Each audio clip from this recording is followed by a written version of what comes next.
Dans cette nouvelle vidéo, je vais aborder une autre de mes pêches avec vous, le retour sur une session sur le Salagou après le capot subi 3 mois plus tôt. Nous sommes cette fois-ci au début du printemps, si l'on se réfère au calendrier. Le lac a subi de belles crues et à notre arrivée, il est en décrue pour se retrouver à son niveau normal.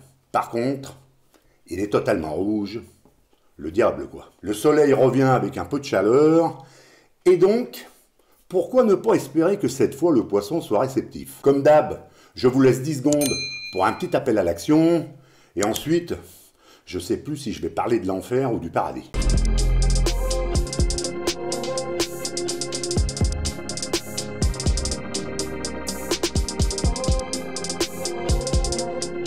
Bonjour, c'est Hubert, j'espère que vous allez bien. Alors il est évident que la première chose difficile à faire lorsqu'on arrive sur le lac, c'est de trouver un poste sur les zones les plus propices en fonction de la saison. L'engouement pour ce lac est tel qu'il n'y a qu'en plein cœur de l'hiver où l'on peut être sûr d'avoir le choix. Et encore, pas sûr si le temps est clément. Donc là, c'est effectivement le cas, pas mal d'équipes sur le lac et les postes que nous avions retenus sont tous occupés, il y a peu pour certains. On va donc faire avec ce que l'on a, et comme on dit sur les berges d'un lac que je vais bientôt vous présenter en vidéo, Inch'Allah. Oui, on ne va pas se mentir, juste avant, on a quand même visité plusieurs zones du bord pour voir s'il y avait une possibilité de se placer, sachant que le vent était de sud-est et qu'il allait rester comme cela quelques jours. On a donc été voir les postes dont les berges étaient le plus ou moins orientées pour recevoir ce vent. Mais force a été de constater que le lac était déjà très chargé en pêcheurs et que les postes restants n'étaient pas très intéressants ou que les pêcheurs déjà en place sur les zones ne prenaient pas grand-chose, voire rien du tout. Nous avons donc décidé de nous placer dans un recoin de la grande baie de Lieusaint pour les premières 48 heures et ensuite, en fonction des résultats, nous aviserions. Même en étant arrivé en début de matinée, il ne fallait pas traîner pour décharger les véhicules, charger les bateaux, naviguer, monter les campements, sonder, amorcer, poser les montages, etc. Je vais encore insister sur la fameuse fausse idée qui circule, que la carpe est une pêche de fainéant. Bon, une fois tout en place, il est temps de savourer un bon apéro et de se faire un bon repas comme on les aime. En plus, une activité importante sur les spots nous met la banane. Et on se dit que ça ne devrait pas tarder pour que les détecteurs se mettent à hurler. Surtout que les sauts ont lieu à 2 mètres du bord, près d'arbres immergés ou de roselières. Une pêche assez facile en soi, puisque certains montages ont été déposés latéralement, à la main, en waders. La première nuit, un seul run aura lieu, et ce sera pour la prise d'un silure d'environ 1,60 m, qui ne nous ravit pas plus que ça. Mais on sait tous qu'en Grand Lac, l'impatience n'est jamais récompensée. Donc, comme on a une semaine devant nous, eh bien on espère que les jours suivants seront plus prolifiques. Ayant quelques connaissances en cours de session sur le lac, nous avions régulièrement des infos sur l'activité des poissons selon les secteurs, et surtout des prises quand ça se produisait. Et là, même si notre secteur avait une activité assez importante le soir, comme sur d'autres secteurs du lac, les détecteurs restaient muets. Un seul secteur semblait sortir du lot. Mais pour l'instant, comme ce secteur était occupé par une grande quantité d'équipes et que je ne suis pas fan de me glisser au milieu de tout cela, on va se contenter de notre poste. On a beau être au Salagou, quelquefois le choix de la stratégie est simple, à la vue de tout ce qui est visible sous l'eau. Enfin, quand je dis simple, tout est relatif, car si la stratégie est de pêcher les herbiers, sur certains postes, il y en a tellement de partout qu'ensuite il faut choisir le bon. Steven pêche sur sa droite, pointe d'herbier, arbre immergé, roselière, tout ce qui attire le poisson, et donc les pêcheurs que nous sommes. De mon côté, je privilégie une pêche de bordure, intérieur de baie proche de roselière, arrivée d'eau et arbustes immergés. Certaines fois, je place mes montages en waders, en analysant le substrat avec mes pieds et en posant à la main. C'est une pêche assez ludique que j'adore pratiquer. Pour les appâts, graines et bouillettes, simples et sans chichi. Pour les graines, noix tigrées et arachides, et pour les bouillettes, carnées et épicées. Mais comme les prises se font rares sur la plupart du lac, j'essaie quand même d'innover avec du lupin, des graines toastées, des granulés pour poules pondeuses. Allez donc savoir, rien de ridicule, puisque le fait qu'elle n'en ait pas vu souvent, voire jamais, peut dans ce cas déclencher l'alimentation par simple curiosité. Après la seconde nuit, une question primordiale se pose. On reste encore une nuit ou on se casse? L'activité est totalement retombée, plus rien à l'horizon et toujours aucun run de carpe. Même Si une tanche a eu pitié de moi, m'a fait un joli petit run pour me dire « Allez, je me suis sacrifié, du coup, t'es pas capot ». Je ne vous le cache pas, mon ami Steven est un habitué des lieux et il a une connaissance du lac très importante, qui est d'une très grande aide quand rien ne va. Et là, il était plus du tout confiant à la vue du déroulement de nos premières 48 heures. Il faut dire aussi que sur son sondeur, il a toutes les cartes en superposition du lac depuis sa construction, avec les routes, les vignes, les haies, etc., les points GPS de ses spots, des obstacles, des variations de substrat, etc. Pour vous dire, il me semble aussi avoir vu le point GPS de la gourmette de mon grand-père, perdu pendant l'été 72 près du barrage. C'est vous dire. Mais bon, un peu trop profond pour la récupérer pendant cette session. Nous sommes samedi matin et notre salut est venu d'un de ses potes qui était avec des amis sur un des postes productifs du moment. Et tout ce petit monde devait partir dimanche après-midi. Seulement voilà, dans ce genre de cas, le plus rapide est toujours le mieux servi et comme les infos vont vite sur le lac, beaucoup de personnes devaient être au courant de ce départ. Donc, même si je ne suis pas adepte de cette pression constante de se placer avant les autres et que je ne suis pas là pour me prendre la tête avec d'éventuels concurrents sur le poste, Steven a opté pour une stratégie simple.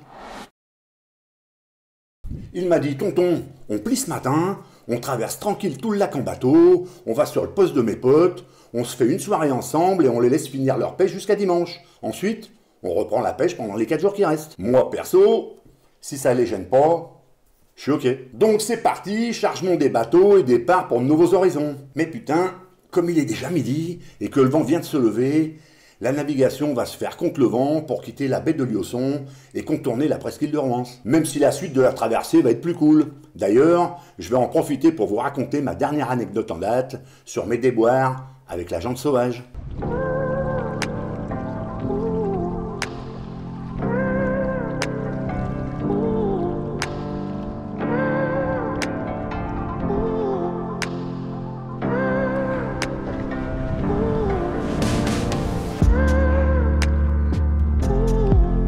À 48 heures, on quitte le premier poste. On a touché une brème, une tanche et un silure. Le poisson avait l'air d'être là, mais bon, on n'est pas arrivé à le choper. Et puis là, on se déplace. Alors avec le vent, c'est un peu galère, hein, parce que... Mais bon. Ah, mais ça devrait y aller. On a à peu près 1 heure de navigation au moteur électrique pour arriver jusqu'au poste, donc je vous dis même pas les batteries qu'il faut. Là, si t'as pas des batteries lithium, bah t'es mort, hein, en fait, parce que tu les cramerais vite fait avec un vent pareil chargé comme des mulets, c'est la misère. Enfin, c'est le salag. Maintenant, voilà quoi.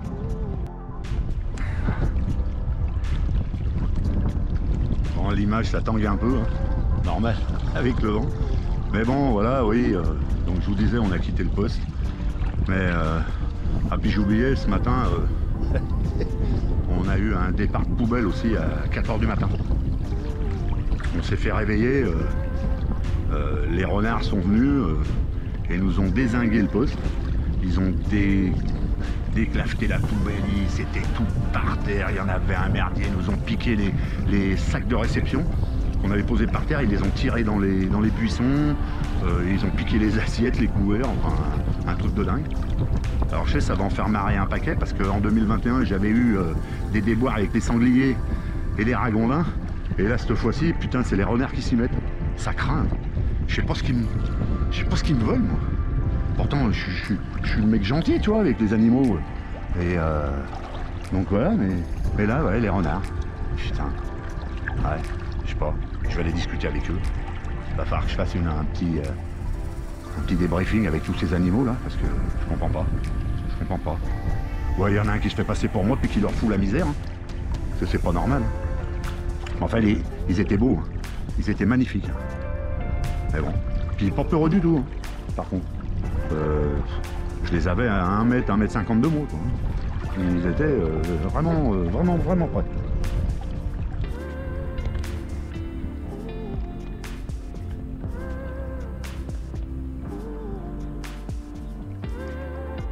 Ça va mon Steven?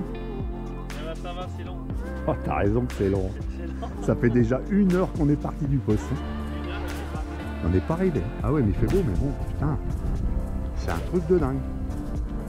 Ben là ça va, maintenant on a le vent dans le dos, tout à l'heure on l'avait de face, maintenant on l'a dans l'eau, c'est un peu mieux. Ça permet d'économiser un peu les batteries.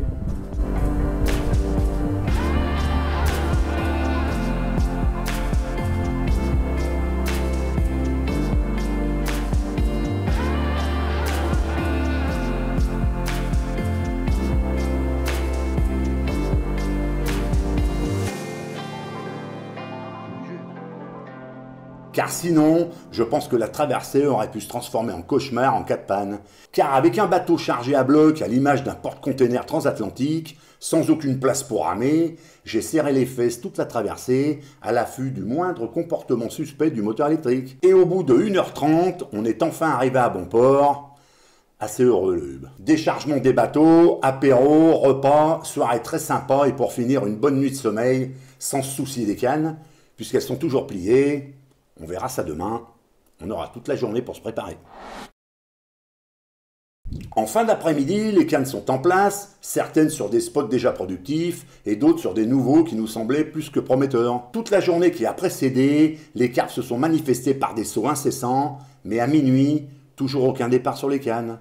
On était un peu anxieux et on se disait que nous étions peut-être arrivés trop tard et que la fête était finie. Dans ce genre de situation, le doute vient très vite vous rendre visite, surtout si les 24 heures qui ont précédé, vos potes ont eu 4 runs. Mais à 1h du mat', Steven enregistre une touche, perd le poisson, puis une nouvelle touche, repère le poisson, et là, c'est moi qui ai la touche, et le poisson est dans la filoche.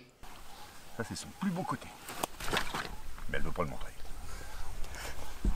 Allez, ton beau profil, hein? Regarde.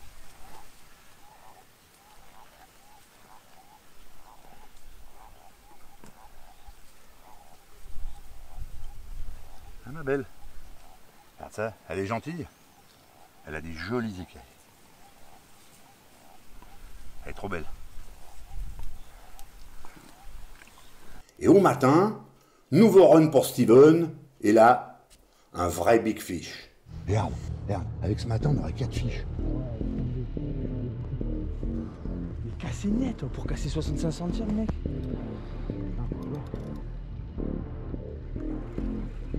Pour casser du 65 centimes, il en faut. Ah, ça doit être un gros fiche. Hein. Ah ouais? Parce que mon pote, j'ai jamais cassé 65 centimes. Le boom là, tu sais, c'est le boom. Incassable. Ah, en plus, il y a des branches, on est gardé. Avec celle-là, elle déroule direct. Ouais. En plus, on vient juste de reposer la canne. On vient juste de reposer la canne et quoi? Ça démarre direct. Ouais, tu vois ce que tu disais. En fait, c'est. Faut attendre le soleil.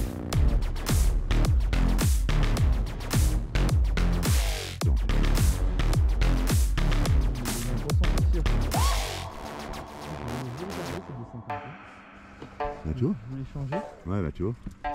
Je me suis dit. Moi, hier, je me suis dit, de 50 à un moment. Là, j'avais pas de touche. Je me suis dit, peut-être que je vais la remonter un petit peu. C'est peut-être pas aussi profond.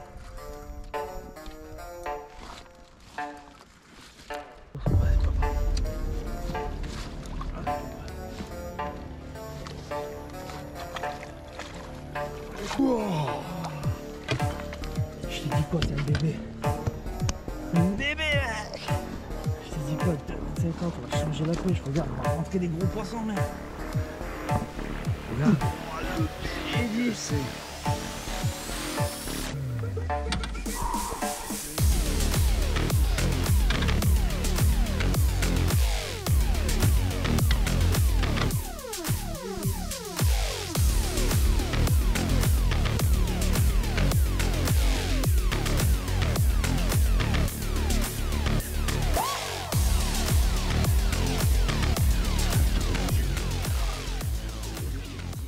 Poisson de cette nuit, ça c'est une belle bête. Mais la joie est mitigée, tant le poisson a des séquelles irréversibles de maltraitance lors d'une prise précédente.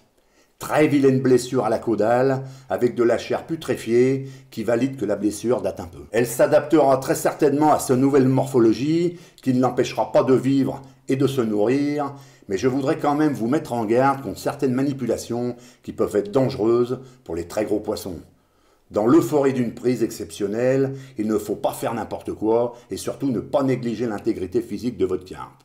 Je sais pertinemment que nous pouvons tous faire des erreurs de manipulation, mais on peut faire en sorte de les minimiser le plus possible. Parce que le no-kill sans précaution est encore moins éthique que tout le reste. Donc voici ce magnifique poisson, même si ça me désole de voir ça.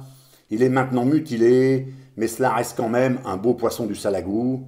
Et pour les adeptes des surnoms pour certaines carpes, je pense connaître le sien. On va vous montrer un super poisson de 22 kg du Salagou.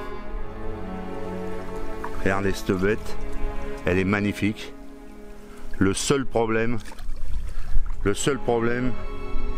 c'est qu'il y a eu une erreur de manipulation et elle est arrivée dans l'épuisette avec une nécrose énorme sur la caudale. Et ça, c'est uniquement dû à une mauvaise manipulation lors d'une prise. Et ça, les gars, va falloir que je vous en parle parce que c'est hyper important. Vous vous rendez pas compte, on est en train de massacrer nos poissons fétiches. Ouais, elle est belle sinon, hein. C'est un beau poisson, mais putain, cette caudale là. Oh, ça fait... Regarde, c'est vraiment dommage. Elle a une bouche impeccable. Ah ça, elle a une bouche parfaite. Même la piqûre d'hameçon, on la voit presque pas. Et voilà. Voilà les dégâts de la pêche de la carpe. C'est vraiment dommage. Allez, c'est le moment de partir.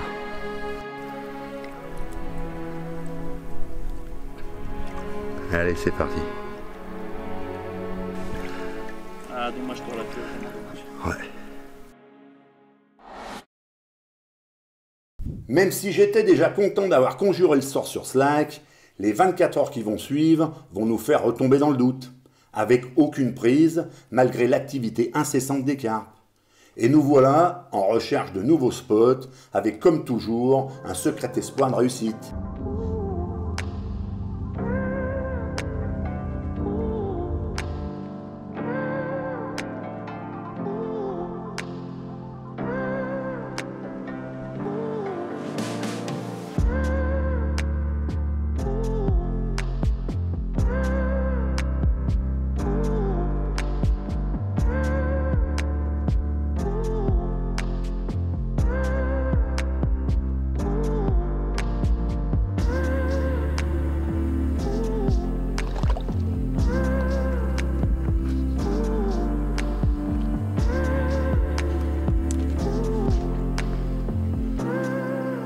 Mais pour la dernière nuit, ce sera bien les premiers spots qui nous donneront une grande satisfaction.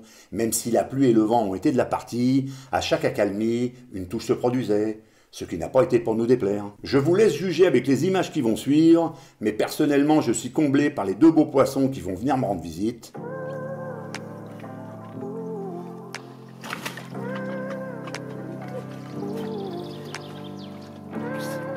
Allez, Hubert va présenter le deuxième poisson de la nuit. Ça, c'est celui de ce matin. Ah, c'est celui de ce matin. Ouais. D'accord, ok. Ouais, ça, oui, c'est vrai. Ça fait le coup, regarde là.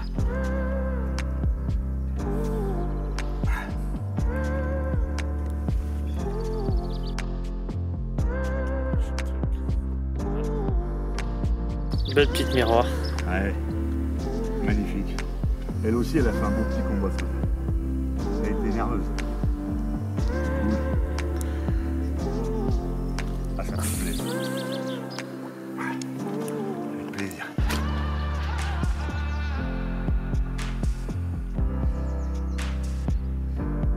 Ah, ça, c'est des combattants.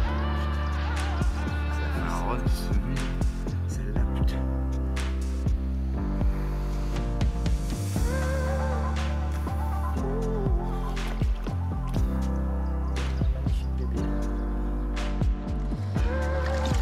Magnifique poisson, tonton. Ouais.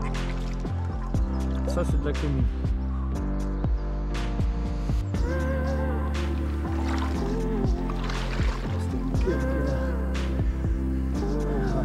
Oh, je suis content, putain.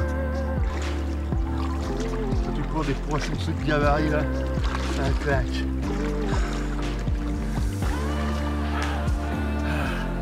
C'est bon poulet. Ah, tu m'as fait plaisir. Tu m'as fait un combat.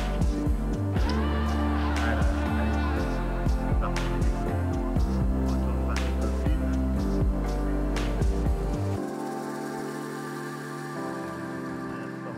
Celle-là.